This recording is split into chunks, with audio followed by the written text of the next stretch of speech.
Wagwan people thems. So this is for another member of my Patreon fan bams. So every week, I think I've mentioned this, that every week there's a Jump the Queue prize draw. So because I get so many requests, and as you already know, it's only me. So the best way for me to kind of make sure that it's fair for everybody on Patreon is that they all get put into like a hat, basically. It's like a big jumble raffle thing.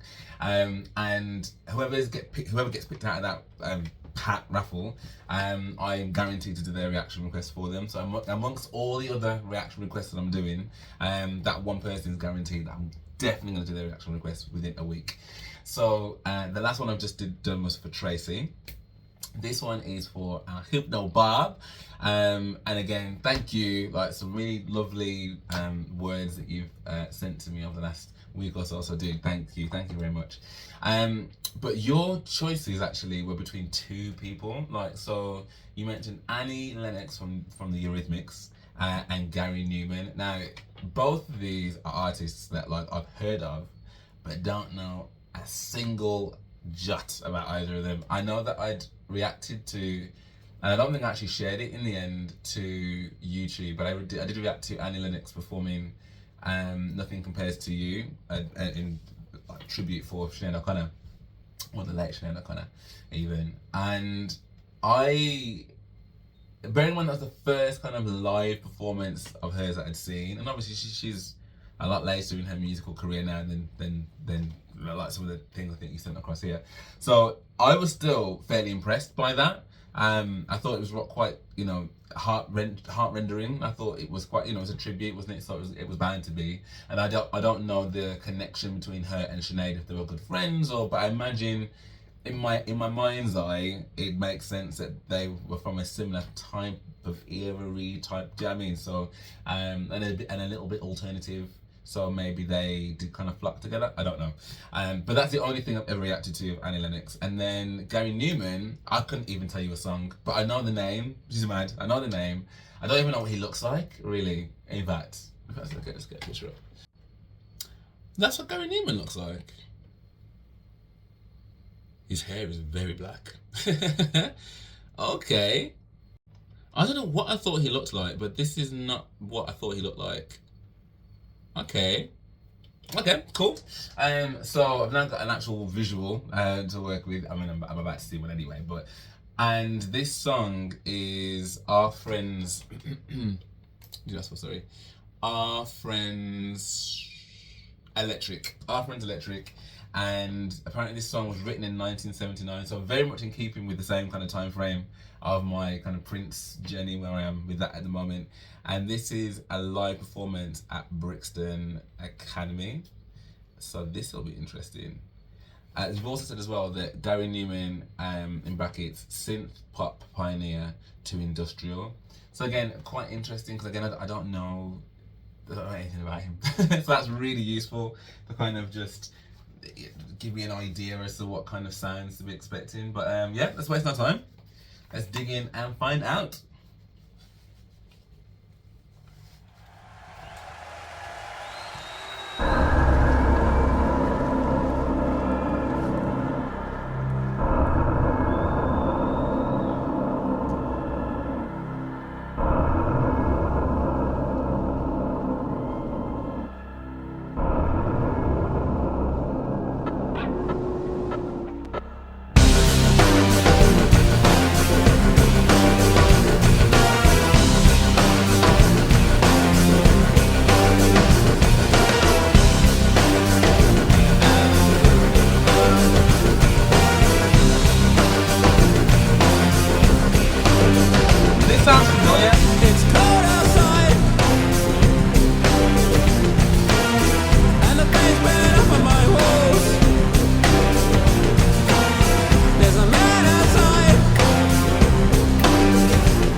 Listen.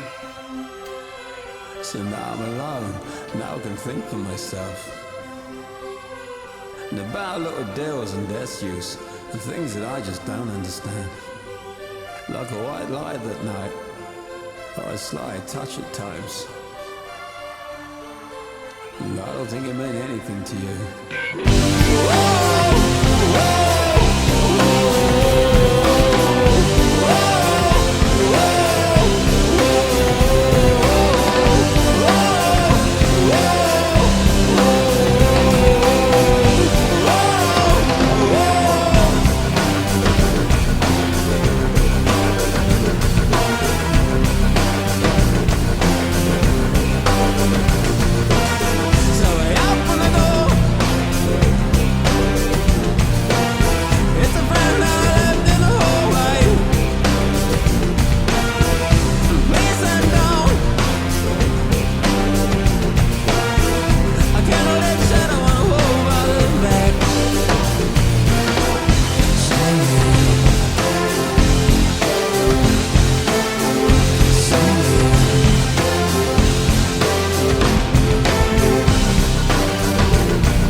So I find out your reason for the phone calls and smiles.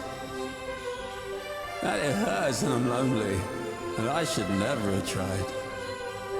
And I missed you tonight, so it's time to leave. And you see, this means everything to me.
Thank you very much. Thank you.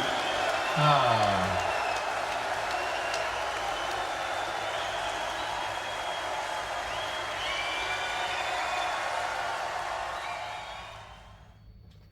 Wow.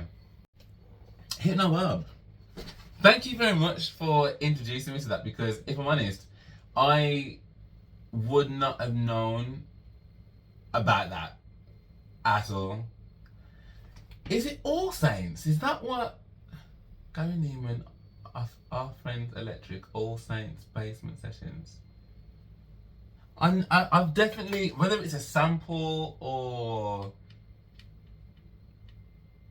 I'm trying to think as to where have I heard this song. But again, if you're saying it's been like this is originally written in 1979, I imagine this could absolutely have been.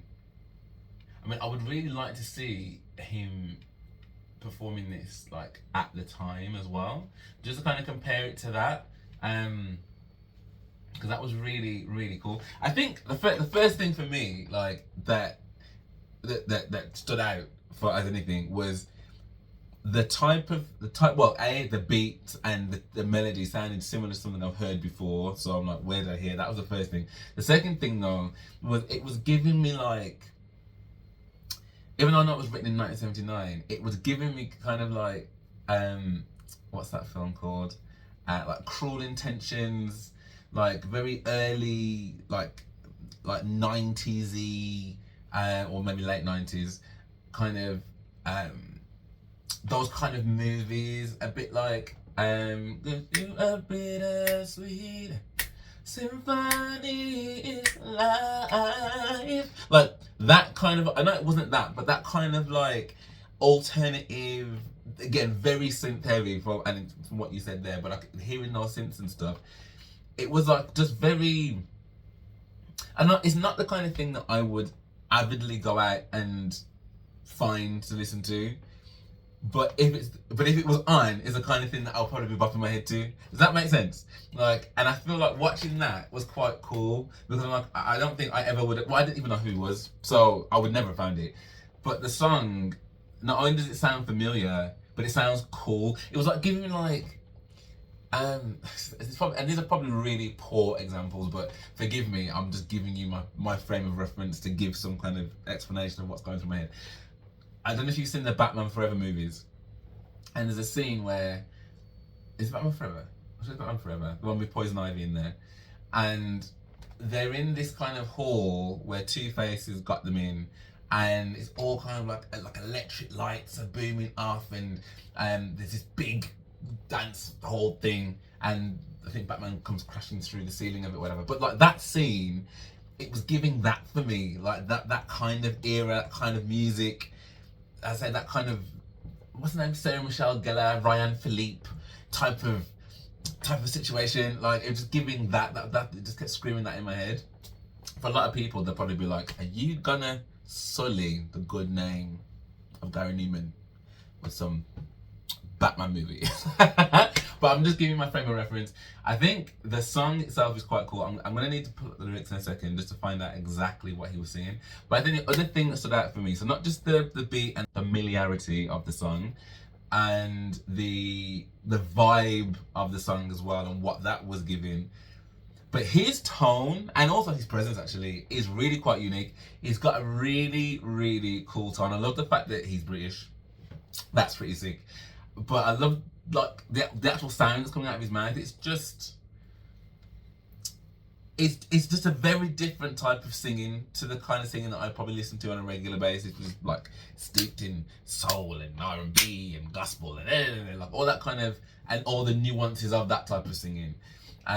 So this is completely different to that, but I love that, and I keep saying it, and I'll say it again for the ones at the back. I'm pretty certain that my openness to this kind of music, or just alternative music to what I'm used to really, is down to having a channel like this, having a lot of diverse friends, and also like Aurora, like, and I need to keep giving her props, because she is so alternative to the kind of music I listen to regularly. But I love her. I absolutely love her. So I think it really has opened my mind to different types of artists and what they bring to the table. Because to me, that was really cool. And that's probably the best. And I know cool is like a really lame word to use to try and describe something, but that was the recurrent theme for me through that. It was really cool. He's quite quirky cool as well. Like all these like, I mean, from what they're, well, what they're wearing, like, I mean, that in itself is interesting. But like how he maneuvers on the stage and stuff, and all very cool. That's all I can say, is very cool. I just want to find out what the lyrics actually said, 'cause I couldn't really make out what he was saying. Okay, so It's cold outside and the paint's peeling off of my walls. There's a man outside in a long coat, grey hat, smoking a cigarette.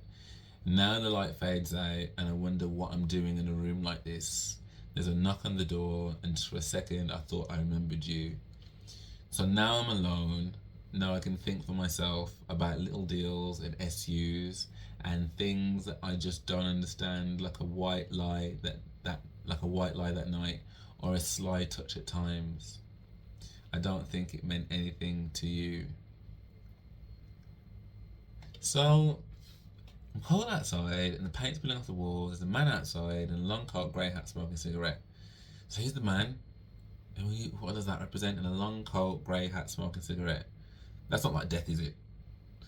Now the light fades out of the room that he's in, and I wonder what I'm doing in a room like this. There's a knock on the door, and just for a second, I thought I remembered you because of the knock on the door, and it's the man in the grey hat that's knocking on the door. So now I'm alone. Now I can. So someone's knocked on the door, but now he's alone. So now I'm alone. Now I can think for myself about little deals and SUs. Now SUs as in like those cars. I'm really bad with cars. Like really bad with cars. Like a pickup thing. That's an SUV, isn't it? So what's SUs? About little deals and SUs. And things that I just don't understand, like a white lie that night. So did he tell the white lie? Or did the friend tell the white lie? Or the guy in the coat? Or a sly touch at times? I don't think it meant anything to you. What, the white lie didn't mean anything to them.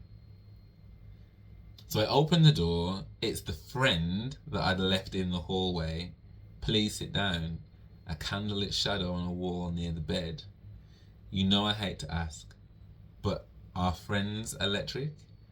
Only mine's broke down, and now I've no one to love. So I found out your reason for the phone calls and smiles, and it hurts, and I'm lonely, and I should never have tried, and I missed you tonight, so it's time to leave. You see, it meant everything to me. There are so many things that are whirling around my head now as to what this song is about. So I opened the door. It's the friend that I'd left in the hallway. Please come and sit down. A candlelit shadow on a wall near the bed. You know I hate to ask, but a friend's electric. Only mine's broke down. And now I've no one to love. So is the friend someone that basically he didn't let in? Like he probably needed to be let in. This like long coat, grey, smoking cigarettes, or they're sad or something, and he's not necessarily been there for them, but eventually he's let them in and found out that actually that, like, you know, a friend, yeah, so a friend obviously being human obviously isn't electric, but I guess he's making that analogy between a human being like an electric thing that's now broken, and now his friend's broken, which I'm guessing is the friend that's come through the door. He's asking him, like, our friend's electric because I feel like mine's broken, and now that you're broken, I don't have anyone to love, and it hurts that I'm lonely, and I should never have tried, and I missed you tonight, so it's time to leave. You see, it meant everything to me. Or now I'm thinking, is it like a relationship though? Because he's saying I just never have tried. Because the first thing that ran through my head when I first read through that was this a friend that was crying out for help and basically they weren't able to help them, and now that the unthinkable might have happened, that they're now feeling bad and that they shouldn't have tried. But no, but you would try. I don't know what this song is about. I'm struggling here, because there's certain things that I don't know what they are, like SUs. I don't know what that's about. And I don't know if it's in the context. This is something about himself. Like, is this song about, like, I don't know, like some kind of addiction or something? And like what he's seeing outside there is, you know, a metaphor for his friend, but his friend is just a part of him, maybe. I'm really confused, and I don't know whether I'm thinking too deep about this. So, yeah, if I mean, Hit No Bob, obviously you recommended the song, so if you do know what the song's about, please help me with that. Or anyone else that's watching this, like any explanation. I mean, I could probably Google it, I guess, but I always find it's just really cool. As I say this in every video, I like to ask my community because I just think it's it's nice to have those kind of conversations. I mean, particularly if you love something as well, it's nice to kind of be able to explain that to other people and talk about it, and just like that's the whole point of having the channel. So yeah, if you could, that'd be great. I really appreciate that. But these are some very interesting lyrics. Yeah, this is more like a spoken word than it is a song, because nothing really, not that every song needs to rhyme, but do you know what I mean? You usually have some kind of rhyming pattern going on, and there doesn't seem to be a lot of that within this. But there are some real like stark pieces of imagery in here as well, which is, and again, after watching the performance, I mean, he was quite happy at the end of it. I'm guessing it's the end of the concert, so he's demonstrating to being really joyful because he's really happy being, you know, being out at a concert. People are there. I don't know whether that elation is directly linked to this song, because this song to me seems very morose. Now having read the lyrics of it, but the performance of it was really cool. So yeah, if you could help the brother out, man, help me out. But yeah, if you did enjoy this, then please drop me a like and subscribe. I really appreciate that. And if you did enjoy this video, then I've got lots of other videos on Patreon, and some videos that actually don't make it to YouTube, copyrighted on real around here. But it's also a great way to help support the channel as well. So because I'm doing this full time, I would genuinely appreciate the support. So if there's any extra videos you want to watch and you want to connect with me more, Patreon is your friend. But for now, thank you so much for watching. Seriously, thank you, and I hope to see you on my next one.